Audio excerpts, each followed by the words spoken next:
Take a look around you. The chai wala has QR code. The auto driver has QR code. Even the coconut seller has QR code, right?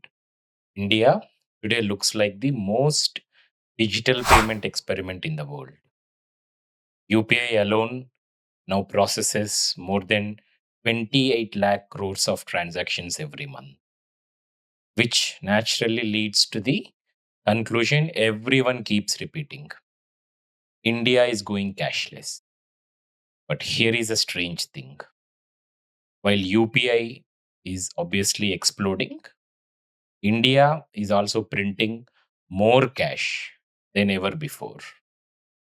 According to the latest SBI research, India's currency in the circulation recently crossed 40 lakh crore. That's highest level in Indian history. Let that sink in. Digital payments are booming, but the cash is also booming at the same time. If UPI is winning, why are we printing more paper? The first reason lies in something economists call behavioral responses to transparency. In July 2025, something interesting happened in Karnataka. The state tax department issued 18,000 crore GST notices to small traders. Why? Because their UPI transactions crossed 40 lakh, which triggered GST registration thresholds. Now, imagine you're a small trader. Every digital payment now leaves a permanent tax trail. What do? You don't stop selling, right? You simply change the payment method. You go back to cash. And the data confirms this behavior. According to SBI Research, after those notices were issued in Karnataka, ATM withdrawals increased by 37 crore per month on average. Similar pattern appeared in West Bengal and Kerala as well, which reveals the uncomfortable truth. The more transparent digital payments become, the more attractive cash becomes for the people who value privacy. When digital payments become a snitch, cash becomes a shield. So the second driver is something uniquely Indian: gold. When gold prices surge, households often begin profit taking. They sell part of their gold holdings. And what do they receive in return? Cash. The SBI research point out that rising gold metal prices effectively create a recycling loop. Gold exists in households. Cash enters the economy. That cash then circulates through consumption. So, in a strange way, some of the currency circulating in India today may literally be family jewelry turned into spending money. There is another factor economists rarely discuss openly: elections. India has elections almost every year, somewhere in the country. And historically, election cycles have been associated with spikes in currency circulation, that is, hard cash. Politics, it turns out, is also a cash intensive industry. Here is something most people miss: cash in India isn't just a payment method, it is working capital. Nearly half of India's workforce operates in the informal economy or segment. For millions of small business, cash is not convenience, it's liquidity. The same bundle of 500 notes might finance five different transactions in a single day. Now, here is the most important insight: UPI is not replacing all cash, it is replacing small cash.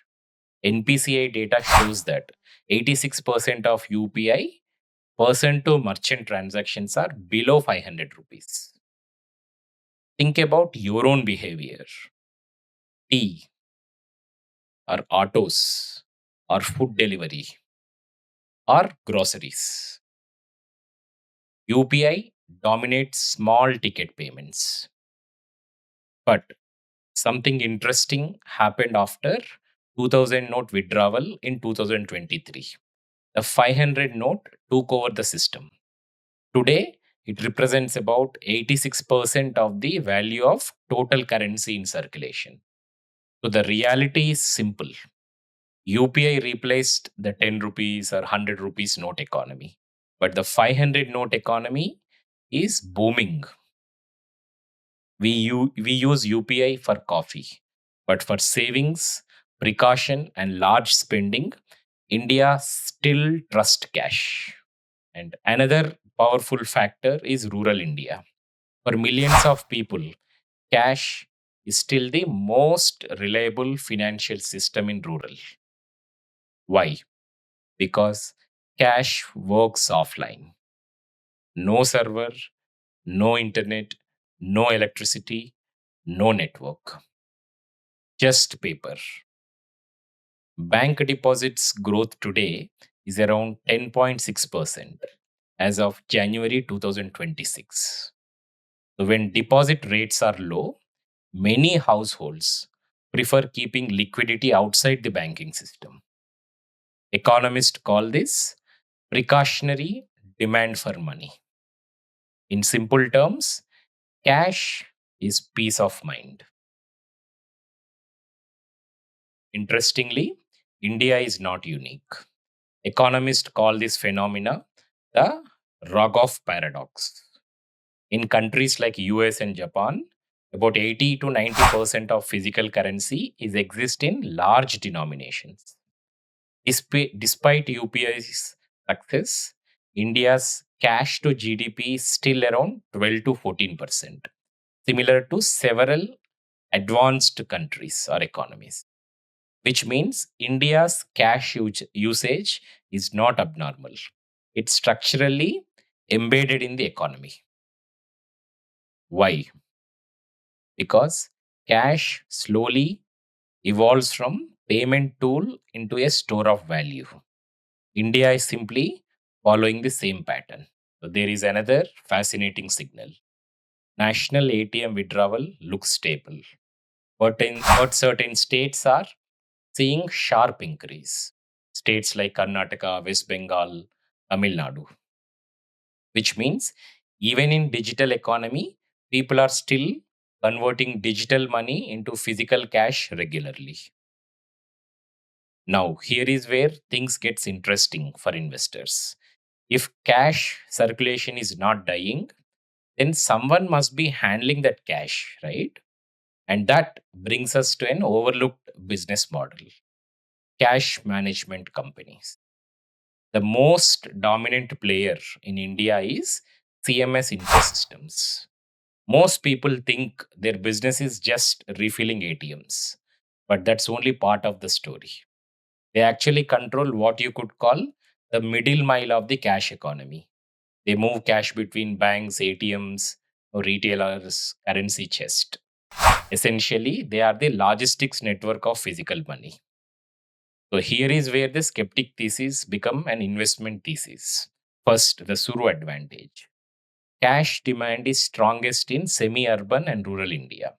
Average ATM withdrawal in these regions are about 1.3 crore per month per ATM, compared to metro cities, that is 1.18 crore in metros.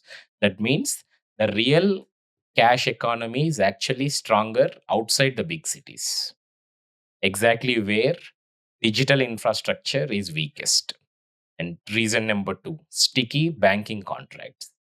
Cash logistics is also a high entry barrier industry. So CMS recently secured 1,000 crore contract with SBI over 10 years. That creates long-term revenue visibility, something many digital fintech companies don't have. And reason three, revenue diversification. CMS is also expanding beyond cash. Their tech and payment solutions segment is projected to grow roughly 30% CAGR through FY27, which means the company is positioning itself as a banking infrastructure platform, not just the logistics provider. So, how investors track the cash economy? If you want to track the sector like a strategist, watch below signals. First, currency in circulation. The RBI releases currency in circulation (CIC) data weekly. If CIC keeps rising despite record UPI usage, it means cash logistics companies will continue handling larger volumes. Second signal is ATM ticket size. Another overlooked metric is monthly average ATM ticket size. In 2025, the average withdrawal size increased by 4.5%, which suggests people are withdrawing larger amounts per visit, meaning cash is being used for bigger transactions, not for small change. And the third metric is CFO to PAT ratio. Cash heavy companies should convert profits into actual cash. One metric investors track is cash flow from operations to profit after tax ratio. A ratio above 1 indicates strong cash conversion. CMS Info System has maintained 5-year average of about 1.15%, which suggests strong cash flow quality. Fourth signal is regulatory signals. Ironically, regulatory crackdown can benefit cash logistics companies. When government increases digital monitoring, like what we discussed in the GST notices, parts of the informal sector immediately rush back to cash, which increases ATM withdrawals and increases demand for cash logistics. So, what's really happening in India? We are not becoming cashless. We are becoming something far more interesting, a hybrid financial system. UPI for convenience, cash for privacy. Digital rails on top. Physical currency is underneath. And if this paradox continues, companies quietly operating the cash infrastructure layer may become some of the most overlooked beneficiaries. So, the next time someone says cash is dying in India, ask them one simple question. If cash is disappearing, why is there 40 lakh crore circulating in the economy? And more importantly, who is making money moving all that cash? Because sometimes the best investment opportunities hide inside the most misunderstood economic trends. I hope this has given us good clarity on what I call this cash paradox in India. I'll see you in the next video.